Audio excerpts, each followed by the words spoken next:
तो चलिए आज बनाते हैं ये प्यारा सा 1 पाउंड का केक। और आज का जो ऑर्डर था कस्टमर ने मुझे फॉन्डेंट में दिया था, तो मैंने कैसे उनको कन्विंस किया कि आप इसको पेपर टॉपर के साथ बनवा लें। तो यहाँ पर आज मुझे बनाना था ये प्यारा सा 1 पाउंड का पाइनएप्पल फ्लेवर में केक।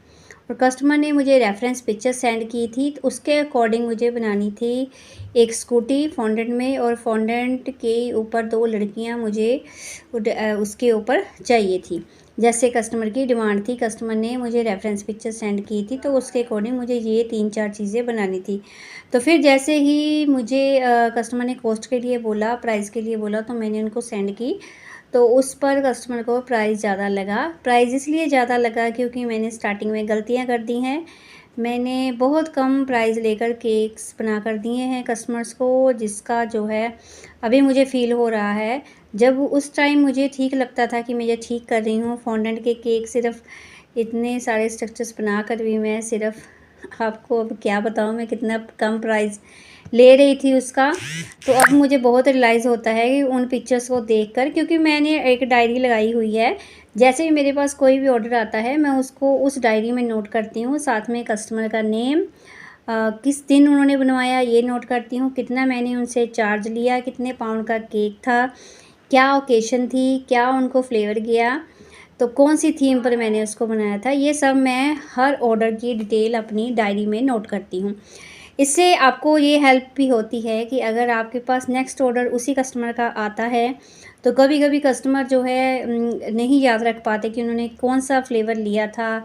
कभी कभी हो जाता है कुछ कस्टमर्स के साथ, तो कुछ वेट को लेकर इशू होता है। तो जो जब अगर आपने नोट किया हो तो आप आराम से कस्टमर को बता सकते हैं कि आपने ये फ्लेवर का केक लिया था और इतने पाउंड में लिया था, तो मैंने आपको इस जो प्राइस में वो सेल किया था। ये सब चीज़ें मैं नोट करती हूँ। इससे मुझे फ़ायदा क्या रहा कि मैंने जब इनको कस्टमर को प्राइस सेंड किया, तो उसके बाद मैंने अपनी डायरी खोल के देखी, उस पर मैंने नोट किया हुआ था इनके प्रीवियस केक जो मैंने फॉन्डेंट स्ट्रक्चर्स के साथ बनाए थे। तो मैं शॉक्ड हो गई कि मैंने इतने कम प्राइस में उनको ये केक बनाकर दिए हुए हैं।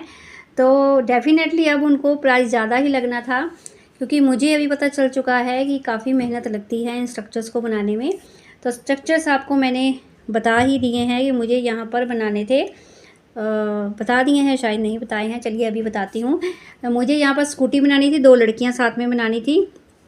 तो फिर जब प्राइस का इशू हुआ तो फिर मैंने कस्टमर को कुछ रेफरेंस पिक्चर सेंड की कि मैं ऐसे करके लो बजट में आपको पेपर टॉपर्स के साथ ये केक बनाकर दूंगी। तो फिर उनको जो पेपर टॉपर्स मैंने 2-3 सजेस्ट किए थे, तो उसमें से उन्होंने एक सिलेक्ट कर लिया था।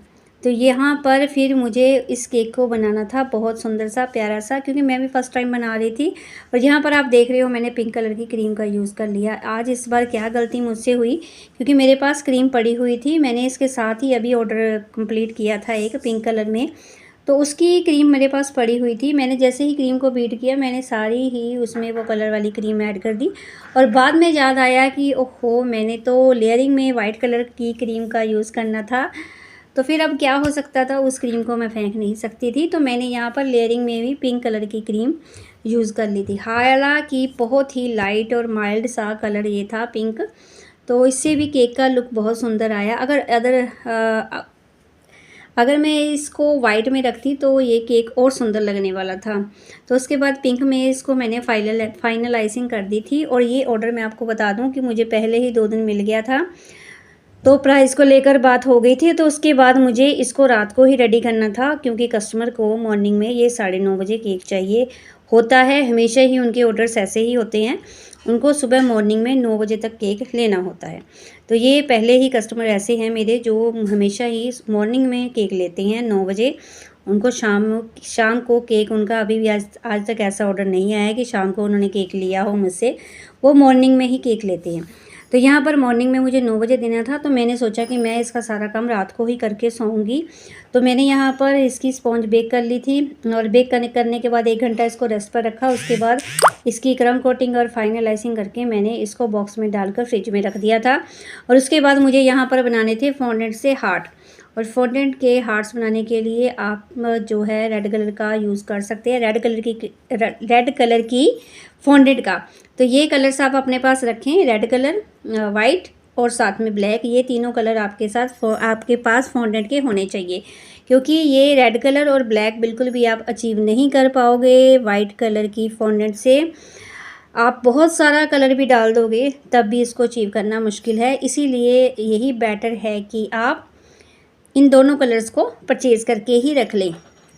तो बाकी कलर्स तो बन ही जाते हैं, स्किन कलर भी बन जाता है, बट ये दोनों कलर जो हैं बहुत सारा जो कलर है आपको ऐड करके फिर ही अचीव होते हैं। तो उसके बाद मुझे यहाँ पर एक पेपर टॉपर लगाना था जो मैंने कटआउट निकलवा लिया था, तो उसका मैं यहाँ पर यूज़ कर रही थी। और यहाँ पर आप देख रहे हो साथ में ब्लैंक पेपर है, बट वो ब्लैंक पेपर इसलिए है क्योंकि मैंने यहाँ पर एक और पेपर इस कटआउट के नीचे चिपकाया है, क्योंकि मेरे जो कटआउट वाला पेपर है बहुत ही थिन है, बहुत पतला है। जब मैं अभी प्रिंट आउट निकाल रही हूँ तो मुझे ऐसा ही करना पड़ रहा है, डबल करना पड़ रहा है पेपर को, ताकि वो थोड़ा स्टैंड अच्छे से रहे। अगर पतला पेपर बिल्कुल होगा आपका तो आपको उसको अगर फ्रिज में रख दोगे केक को थोड़ी देर के लिए भी, तो उसके बाद वो सोगी हो जाएगा और बेंड होना स्टार्ट हो जाएगा। इसीलिए मैं इसको अब डबल करके यूज़ करती हूँ, क्योंकि जहाँ से मैं प्रिंट आउट निकलवाती हूँ उनके पास अभी यही पेपर फ़िलहाल अवेलेबल है, तो मुझे इसी से काम चलाना पड़ता है। तो मैंने उनसे थोड़ा सा पेपर एक्स्ट्रा मांग लिया था, क्योंकि मुझे यहाँ पर इसको पेपर को डबल करना पड़ेगा। तो वो पेपर उन्होंने मुझे दिया था जो मैंने अभी इस पर पहले ग्लू से स्टिक किया, उसके बाद दोनों को साथ में मैंने कट किया।